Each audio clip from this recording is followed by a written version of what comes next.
ಅಲ್ಲ ಇವಾಗ ನಾವು ನಮ್ಮ ನಮ್ಮ ಆನರಬಲ್ ಹೋಮ್ ಮಿನಿಸ್ಟರ್ ಮೀಟ್ ಮಾಡಿದ್ವಿ ನಾವು ಪರಮೇಶ್ವರ್ ಜಿ ಅವ್ರನ್ನ. ಒಂಥರ ತುಂಬ ಖುಷಿ ಆಯಿತು. ಒಂಥರ ಅವ್ರು ನಮಗೆ ಟೈಮ್ ಮಾಡಿಕೊಟ್ಟಿದ್ದಕ್ಕೆ ತುಂಬ ಏನೋ ಥ್ಯಾಂಕ್ಸ್ ಅಂತ ಹೇಳಿದ್ವಿ ನಾವು. ಮತ್ತು ಹಾಗೆಯೇ ಇಲ್ಲಿ ನಾವು ಆಬ್ವಿಯಸ್ಲಿ ಇಲ್ಲಿ ಏನೋ ಇಲ್ಲಿ RCB ಮ್ಯಾಚ್ ಅವರು ನಡೆಸ್ಕೊಡ್ಲಿ ಅನ್ನೋ ಒಂದು ಭಾವನೆಯಿಂದ ಬಂದಿದ್ದು. ಅವ್ರು ಖಂಡಿತ ನಿಮಗೆ ಸಪೋರ್ಟ್ ಮಾಡ್ತೀವಿ ಅಂತ ಹೇಳಿದ್ದಾರೆ. ಸೊ ಇನ್ಫ್ಯಾಕ್ಟ್ ಇವತ್ತು RCBನವರು ಬಂದಿದ್ದರು ನಮ್ಮ ಜೊತೆಯಲ್ಲಿ. ಒಂಥರ ಜಾಯಿಂಟ್ ಡೆಲಿಗೇಷನ್ ಬಂದಿದ್ದು KSA ಕಡೆಯಿಂದ ನಾನು ಮತ್ತು ವಿನಯ್ ಮೃತ್ಯುಂಜಯ, ಹಾಗೆಯೇ RCB ಕಡೆಯಿಂದ ಅವರು ರಾಜೇಶ್ ಮೆನನ್ ಅವರು ಬಂದಿದ್ದರು.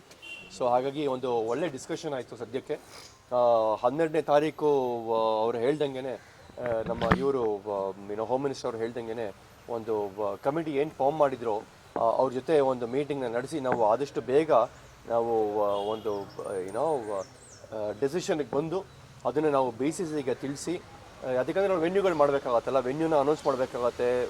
ಮತ್ತು ಟಿಕೆಟ್ಸ್ ಆಗಲಿ ಸುಮಾರು ಜನ ಹೊರಗಡೆಯಿಂದ ಬಂದು ನೋಡೋರು ಇರ್ತಾರೆ. ಸೊ ಅವ್ರಿಗೆಲ್ಲ ಅನುಕೂಲ ಆಗೋ ಥರ ಆದಷ್ಟು ಬೇಗ ವೆನ್ಯೂನ ಡಿಸೈಡ್ ಮಾಡಬೇಕಾಗತ್ತೆ. ಸೊ ಹಾಗಾಗಿ ಅದು ಬೇಗ ಆಗಲಿ ಅನ್ನೋ ಒಂದು ಉದ್ದೇಶದಿಂದ ಇವತ್ತು ನಾವು ಬಂದು ಮೀಟ್ ಮಾಡಿ ನಮಗೆ ಒಂಥರ ತುಂಬ ಖುಷಿ ಆಯಿತು. ಅವ್ರು ಹೇಳಿದ್ದು ಈ ಥರ ನಾವು ಎಲ್ಲರೂ ಒಂದು ಕಮಿಟಿನ ಕರೆಸ್ತೀನಿ, ನಾನು ಮಹೇಶ್ವರ್ ಅವ್ರನ್ನ ಕಳಿಸ್ತೀನಿ ಮತ್ತು ಹಾಗೆಯೇ ಪೊಲೀಸ್ ಕಮಿಷನರ್ ಅವ್ರನ್ನ ಕರೆಸ್ತೀನಿ ಆ ಮೀಟಿಂಗ್ಗೆ. ಸೊ ಹಾಗೆಯೇ RCBನವರು ಇರ್ತಾರೆ ಜೊತೆಗೆ. ಸೊ 12ನೇ ತಾರೀಕು ನಾವು ಮೀಟ್ ಮಾಡಿಬಿಟ್ಟು ಅದನ್ನು ಒಂದು ಡಿಸಿಷನ್ಗೆ ಬರೋಣ ಆದಷ್ಟು ಬೇಗ ಅಂತ ಹೇಳಿದ್ದಾರೆ. ತುಂಬ ಖುಷಿ ಆಯಿತು. ಏನಂದ್ರಿ? ಖಂಡಿತ ಅಂತ ಅನಿಸೆ ನನಗಂತೂ. ನಾವು ಅದು ಫಸ್ಟಿಂದನೂ ಹೇಳ್ತಾನೆ ಇದ್ದೀವಿ, ನಮ್ಮ KSA ಪರವಾಗಿ KSA ಕಡೆಯಿಂದ ನಾವು ಏನೇನು ರೆಕಮೆಂಡೇಷನ್ಸ್ ಇದೆಯೋ ಎಲ್ಲನೂ ನಾವು ಪೂರೈಸ್ತೀವಿ ಅಂತಲೇ ಹೇಳಿದ್ದೀವಿ ನಾವು. ಅದು ಫಸ್ಟಿಂದ ನಮ್ಮ ಮಾತು ಕೊಟ್ಟಿದ್ದೀವಿ ನಾವು, ಅದು ಮಾತು ತಪ್ಪೋದಿಲ್ಲ.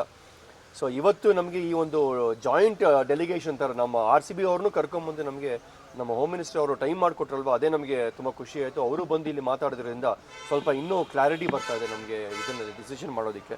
ಸೊ ಹಾಗಾಗಿ ಇವತ್ತು ಇನ್ನೊಂದು ಎರಡು ದಿವಸದಲ್ಲಿ 2-3 ದಿವಸದಲ್ಲಿ ಖಂಡಿತ ಒಂದು ಒಳ್ಳೆ ಸುದ್ದಿ ಸಿಗತ್ತೆ ಅಂತಾನೆ ಒಂದು ಆ ಭಾವನೆ ಇದೆ ನಮಗೆಲ್ಲರಿಗೂ. Thank you very much.